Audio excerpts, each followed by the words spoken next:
Hey everyone, welcome to the second week of the lockdown here in Ontario, Canada. We've been locked down for about just at the end of 2 weeks now, and I hope everyone is doing well.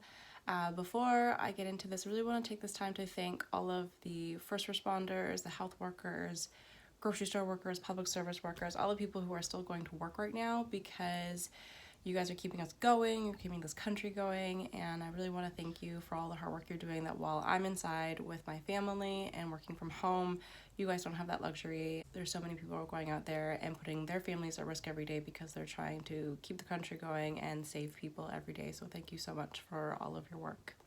I just thought I'd share a little bit about how we're staying active as a family.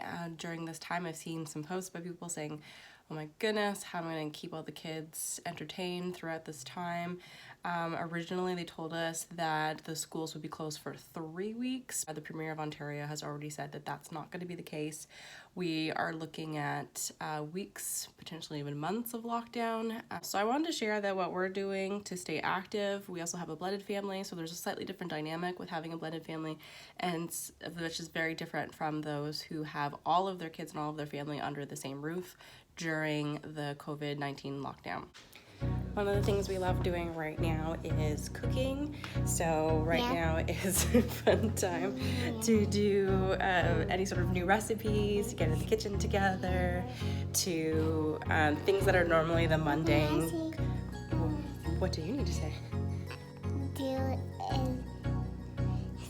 Cooking is a great way to pass some time and do something all together as a family. What was your favorite thing that we made together this week? This week we baked muffins. And we made lasagna. I made lasagna. I made lasagna. I like it. Papa. Yes. Talk to me. You can get in trouble. Okay, I'm sorry. Oh my goodness. Sorry, I'm done. I'm sorry.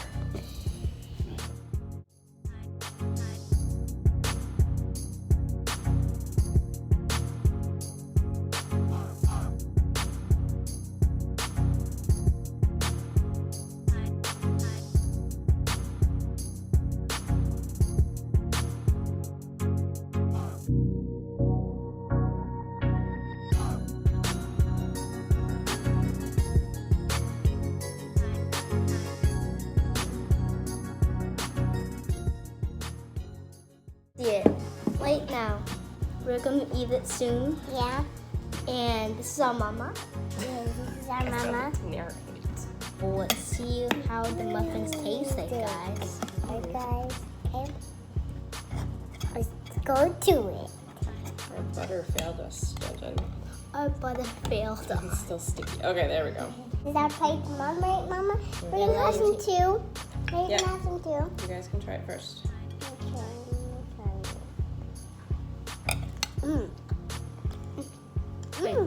Like it? Guys. Guys. One of the things we're doing right now is homeschooling, or basically just educational activities to keep their brains engaged and continuing to learn. The older ones, it's really easy because their teachers have been on top of things and really sending home some homework and activities for them to be doing every day so that they're not falling too far behind in the curriculum. For my youngest ones, I have some curriculum books. So those are just like those activity workbooks that you can get at Costco has some really great ones, or of course you can order them at Indigo. Since right now is not the best time to be heading out to a store, they allow you to do some activities with the kids. They usually cover math, language, science. They're usually pretty engaging and fun for the kids in a way as well. So that's a really great way to keep the kids busy. And with our family dynamic, because we do have older ones and much younger ones, the older ones often like to help with the younger ones and do some schoolwork with them. So that's another really great way to kind of keep the whole family busy all at the same time.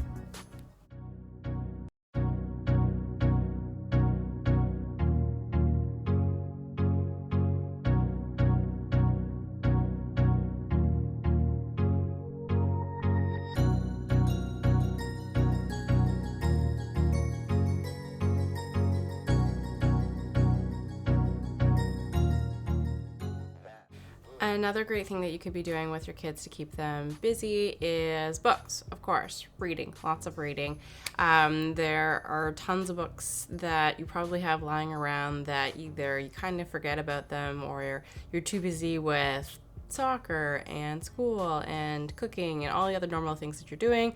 This is a great time that the whole world is kind of slowed down and enables you to do lots of reading. For those of you who have blended families like ours, where maybe not everybody is under the same roof at all the times. For example, my oldest girls are often at their mom's. They kind of go back and forth about half the time.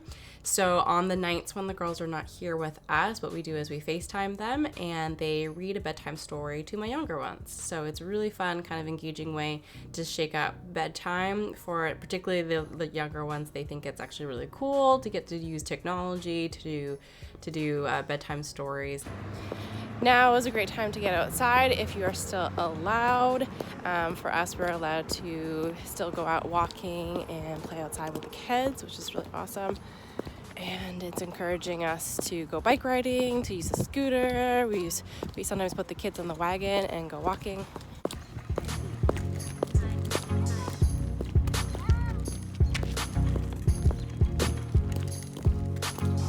Really? There you go.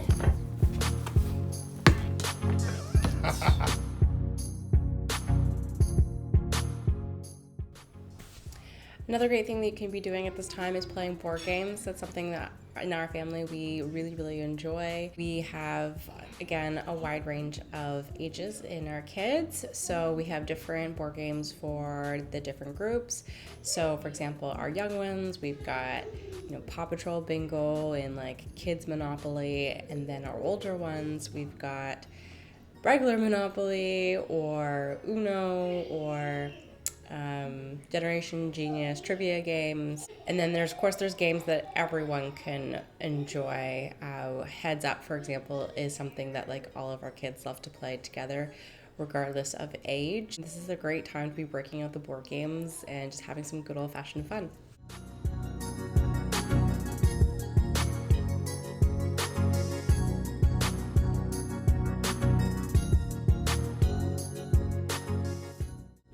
I know a lot of parents are trying to prevent their kids from just sitting around watching TV all day, and that is a very noble thing to try to do. But there's nothing wrong with the occasional TV time, especially if you make it a little bit more intentional. So for example, in our family, with my youngest ones, they're required to watch something educational before they watch anything else. On Netflix, you've got Wild Kratts, Magic School Bus, Storybots. So those are shows that are a little bit more educational or sort of like edutainment.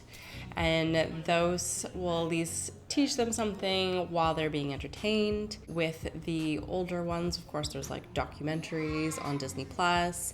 And also, we also really love movies. And so as a family, you can still kind of get some quality time by sharing and watching movies together. So for example, right now, we've gone back and started watching the Pirates of the Caribbean series, and all of our kids, regardless of their age, can enjoy it. So we've all gather up in the living room with some snacks, some popcorn and drinks, and enjoying going back and watching a series of movies that we probably wouldn't have as much time to get to do outside maybe on the weekends. I hope you found these tips helpful about how to stay active and busy with the kids during this lockdown period. I had a couple of other ideas. I put them on my blog, so at tasiacasandra.com. I also created a little cute checklist that you can download for free if you're looking for a couple more ideas. I'm sure you are doing a great job of keeping these kids educated and entertained during this difficult time. Let me know if you have any other great ideas about how to keep the kids entertained. I would love to hear from you. You can comment down below. Please stay safe, stay home, and we hope that this time passes by quickly. Take care and see you soon.